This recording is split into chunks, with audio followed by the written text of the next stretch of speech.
debout maintenant et revenir à la parole dans le livre de Jean chapitre 4 verset 23 au verset 24. Et je vais donner 16, le verset 7. Et puis, je vais donner au groupe musical le frère Wahi, que la Bible ce matin est arrivée. Il va prendre le livre de Jérémie 17, 9 à 10. On va lire la parole. Jean 4, verset 23. Jean 4, 23 à 24. Oui. Je lis la parole du Seigneur. Amen. Mais l'heure vient. Il dit l'heure vient. Et elle est déjà venue. L'heure est déjà venue. Où les vrais adorateurs adoreront le Père. Les vrais adorateurs adoreront le Père En esprit et en vérité. Car ce sont là les adorateurs que le Père demande. Car ce sont là les adorateurs que le Père demande. Dieu est esprit. Dieu est esprit. Et il faut que ceux qui l'adorent l'adorent en esprit et en vérité. Amen. Amen. Mon adoration. Ton adoration. Adoration qui est le temps que je consacre à Dieu. Alléluia. Adoration qui est aussi le respect que je voue à Dieu. Qui est les éloges que je fais à Dieu. Adoration enfin qui est ma consécration à Dieu. Mon abandon entre les mains du Seigneur. Alléluia. Écoute-moi, frère. Il dit l'heure vient. Et l'heure est déjà venue. Là où le Père cherche les vrais adorateurs qui l'adorent en esprit et en vérité. Ça me ramène à la vision que la sœur a témoignée ici ce matin. Elle dit que Dieu a ouvert ses yeux, n'est-ce pas? Qu'elle a vu le Seigneur Jésus qui dit qu'il est venu chercher son église. Et que dans ce pays-là, c'est ça non? Elle s'est levée. Dans ce pays-là, il n'y a eu que 3 communautés. Il n'y a eu que 3 communautés dans cette Côte d'Ivoire qui prend depuis le sud jusqu'au nord, de l'est à l'ouest. 3 communautés à Samoussa. Comment on dit ça dans ton patois? Comment on dit ça? Hein? Tout le monde va à l'église. Oui ou non? Tout le monde va à l'église. Les églises sont remplies. Les temples sont bâtis. Ça chante. Ça danse. Mais au milieu de tout ça, il n'y a eu que 3 églises seulement que le Seigneur a sélectionnées. Alors, je pose la question. Dans ces 3 églises-là, ceux qui appartiennent à ces 3 églises, qui forment le corps de Christ véritablement, est-ce que tu es dedans? Il y a des faux. Mais comme c'est lui qui connaît les vrais et les faux, il dit laissez-les croître ensemble, l'ivraie et le blé. Le temps de la moisson, on va récolter l'ivraie pour le jeter au feu et le blé sera amassé dans le grenier. Bien-aimé, demande à Dieu de t'aider dans ton adoration et que ton adoration soit vraie. Demandons au Seigneur de nous aider dans notre marche avec lui et que notre marche soit vraie. S'il ne s'agit pas des noms, il s'agit de Dieu. Et Dieu, on ne peut rien lui cacher. Ta marche, ou si tu veux, ton appartenance à une communauté ne doit pas être liée seulement à un homme. C'est Dieu, le Dieu qui est esprit que tu cherches. Oh, Dieu est esprit, il sait tout, il voit tout, il connaît tout. Donc tu peux dire que tu es en train de tromper un homme, mais pourtant, tu es en train de te tromper toi-même. Parce que Dieu ne peut pas le tromper.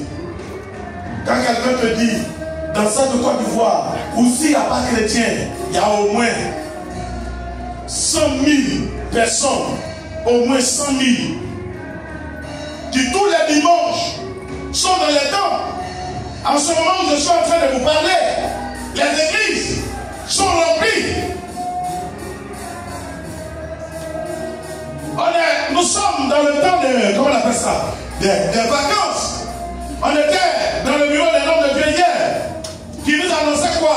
La convention nationale. À Boaké au stade, il y a eu une convention nationale. La semaine passée, de personnes qui sont parties.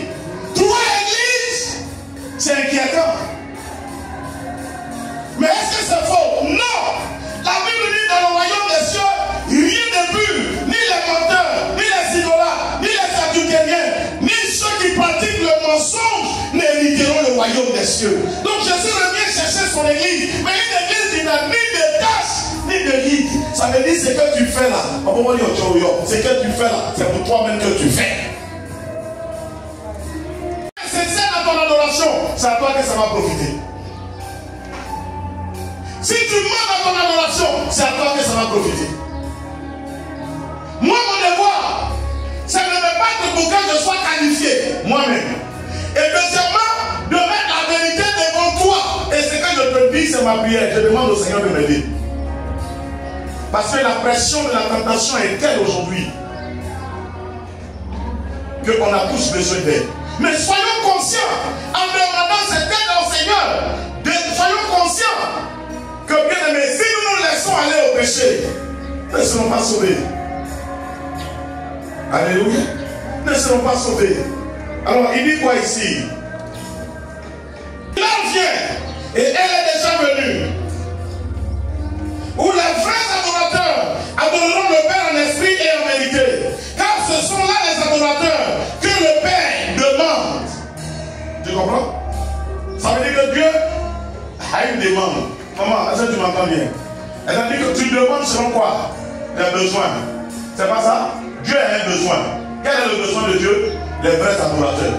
Dieu cherche ceux qui l'adorent de façon vraie, avec leur cœur. Pourquoi? Parce que le cœur est un organe central.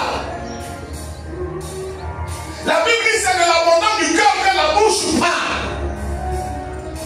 Et tout ce que nous faisons généralement, nous faisons avec notre cœur. Ce que ton cœur ne veut pas faire, il est difficile de t'amener à le faire.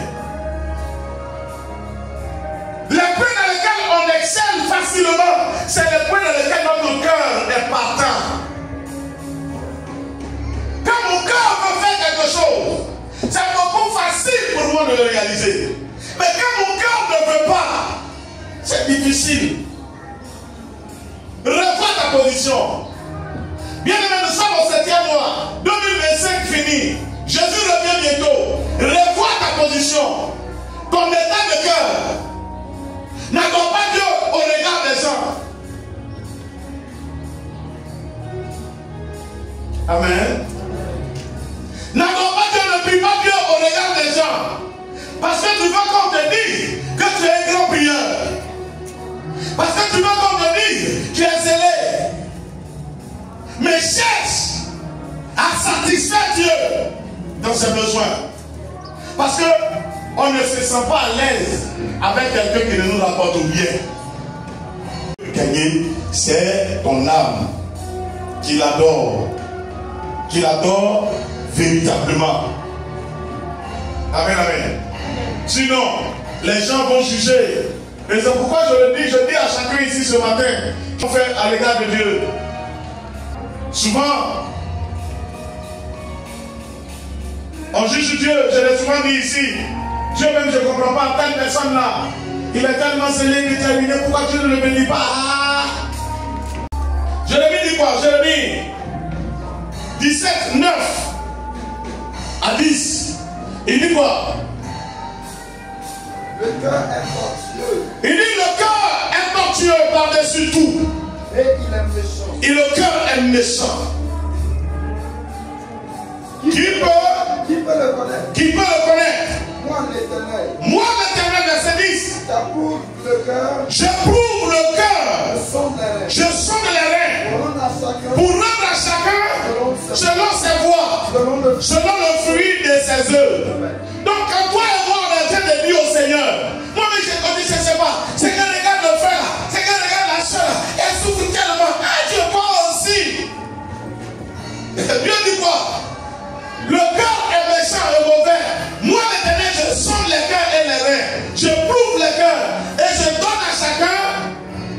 ou ses œuvres. Toi, tu trouves qu'il mérite la bénédiction. Mais est-ce que Dieu trouve que ce frère ou cette soeur mérite la bénédiction? Ah, qui bénit? C'est Dieu. Ce n'est pas toi. Qui bénit? C'est Dieu. C'est pourquoi je vous exhorte, et je vous exhorte tous, à quitter dans le jugement de Dieu. Tu vois un frère qui a des soucis, supplie Dieu de se souvenir de lui. Mais ne te plains pas en disant au Seigneur, pourquoi? Pourquoi? Ah Dieu, toi aussi, pourquoi depuis? Dieu, toi aussi, pourquoi? Regarde la personne, ah Dieu, et toi aussi, Seigneur. Ça, c'est notre prière. C'est pas ça? C'est notre prière. Ah Dieu. Yeah. En tout cas, si j'étais à ta place, mais difficile pour un chameau. Il sera plus facile plutôt. Pour un chameau d'entrer dans le trou d'aiguille, dans le trou d'une aiguille. C'est pas ça? Quand il est riche, d'entrer dans le royaume des cieux. Le riche a tellement à faire que Dieu devient un sujet comment? Secondaire. Il a tout à faire. Le riche a tellement à faire qu'après l'adoration de Dieu, c'est secondaire. Quand on dit ça, c'est péché, il dit laisse-moi le faire une offrande, le pasteur va prier pour moi. Alléluia. Si son pasteur commande Dieu. Amen, amen. Donc, priez que le travail que Dieu vous donne de faire, que ce soit un travail dans lequel vous gagnez du temps pour le servir. Parce que le travail terrestre va prendre fin. Mais notre adoration est éternelle. Alléluia. J'ai raison ou j'ai tort? Alléluia. Et personne aussi ne marche dans cet état d'esprit et puis devient mendiant. Personne ne privilégie Dieu et puis devient mendiant. Non, c'est pas possible. Alors je te dis une chose. Dieu est celui qui sonde les cœurs. Il est celui qui éprouve les cœurs. Il est celui qui connaît les cœurs. Il est celui qui donne à chaque cœur selon son œuvre, selon son travail. Parce que ce que tu fais vient de ton cœur. Et non, mon bon, sa bonté vient de son cœur. Et non, mon méchant, sa méchanceté vient de son cœur. Et non, mon saint, sa sainteté vient de son cœur. Un pécheur, le péché vient de son cœur. Tout vient de son cœur. C'est pourquoi Dieu dit dans le livre de 1 Samuel, que j'ai demandé tout à l'heure qu'on prenne, il dit quoi? L'homme regarde à l'apparence. Qui devait prendre ça? Et l'Éternel dit à Samuel. L'Éternel dit à Samuel. Ne prends point garde. Ne prends point garde à son apparence. Et à la hauteur de sa taille. À la hauteur de sa taille. Car je l'ai rejeté. Moi, Dieu, je l'ai rejeté. Il est grand. Il est costaud. Il paraît influent. Mais moi, Dieu, je l'ai rejeté. Allons-y. L'Éternel ne considère pas ce que l'homme considère. Moi, l'Éternel, je ne considère pas ce que l'homme considère. L'homme regarde à ce qui frappe. L'homme regarde à ce qui frappe les yeux. Mais l'Éternel regarde. Mais moi, Dieu, je regarde. Je regarde. Je regarde. Quel est ton cœur? Quel est le cœur que tu as devant Dieu? Avec quel cœur tu adores Dieu? Quelle est la position que Dieu occupe? Quelle est la position que Dieu occupe dans ta marche? Il y a des fois, on se réveille, on dit aujourd'hui, je n'ai pas envie d'aller à l'église, il n'est pas malade. Même s'il est malade, mais le mal, il ne va pas vous venir devant Jésus. Mais il reste à la maison, elle reste à la maison. Souvent on dit, mes amis sont sales. Frère, je dis, c'est parce que ton cœur n'est pas encore gagné. Ce que le cœur aime, on trouve le temps pour le faire. Je suis venu te dire une chose ce matin. Demande à Dieu de t'aider à bien l'adorer. Est-ce que tu m'entends bien? Demande à Dieu de t'aider à bien l'adorer, à l'adorer en vérité, avec ton cœur. Sinon, tu te trompes toi-même. Sinon, tu te trompes toi-même. Je le dis. Et ça, ici, tout le monde est persuadé de ça. Les prières après la mort. La Bible dit qu'il est réservé aux hommes de mourir une seule fois. Après quoi vient le jugement. Personne ne pourra contredire la Bible. Ce que Dieu a déclaré est vrai. Personne n'amènera Dieu à faire le contraire. Donc, si quelqu'un n'a pas privilégié la relation personnelle intime avec Dieu, que la personne a quitté la terre, quel que soit les simagrées qu'on va faire derrière, c'est du cinéma. Autant hier ne peut plus jamais revenir. Ça a été déclaré hier. C'est déclaré. Je te parle. Est-ce que je te parle? Amen. Tu m'entends bien? Amen. Alors ce matin, je crois que Dieu veut que tu écoutes cela.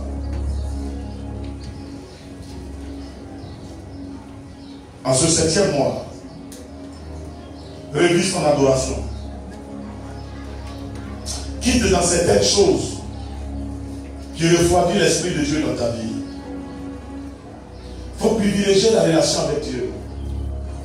Sois zélé pour Dieu. Consacre du temps au Seigneur. Et laisse Dieu t'orienter, te guider. Amen. Laisse Dieu t'orienter, te guider. Il dit dans le livre de Genèse, il dit le péché se couche devant ta porte. Toi, domine sur lui. Ton cœur est vraiment important devant Dieu. Parce que c'est de ton cœur que tout vient, que tout part. C'est de toi ton cœur. Le cœur est le centre des décisions de l'homme. Et c'est notre cœur que Dieu juge. C'est notre cœur que Dieu juge. Alléluia. Moi, je peux te voir et t'apprécier. Comme je le dis ici une fois. Je passais quelque part et j'ai vu quelqu'un dans une situation qui n'était pas agréable. Et quand la personne m'a vu, la personne tentait de se cacher. J'ai regardé, je lui ai dit, il ne faut pas te cacher. C'est pas parce que c'est que tu n'as pas changé. Et ce que je te dis, c'est de prendre courage, d'être sincère. Et deuxièmement, ne prends pas parti pour un homme contre Dieu. Parce que tu ne connais pas sa vie. Ne prends pas parti pour un homme contre Dieu parce que tu ne connais pas sa vie. Que sa main soit sur toi. Oh, si tu n'es pas fâché, acclame Dieu.